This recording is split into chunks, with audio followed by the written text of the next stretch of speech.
Isang itim na SUV ang nakunang mabilis na umalis sa Santo Tomas City, Batangas. Dito umano isinakay ang 38 anyos na lalaking Chinese national ng dukuti ng 4 ding Tsino. Base sa investigasyon ng pulisya, naglalakad ang biktima patungo sa kanyang sasakyan mula sa inuupahang bahay ng kaibigan. Pauwi na raw sana siya sa Tanawan City ng dukutin ng umano'y mga kapwa Chinese.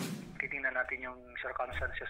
Yung biktima lang po talaga ang pakay ng mga kumuha based sa aming mga initial na findings. Since itong biktima ay dati pong nagtatrabaho sa Pogo, engaging po sila sa paglalaro ng online gambling sa casino. Ipinagbigay alam ng kaibigan ng biktima ang nangyari sa Pinay na live-in partner ng biktima na agad namang nag-report sa pulisya.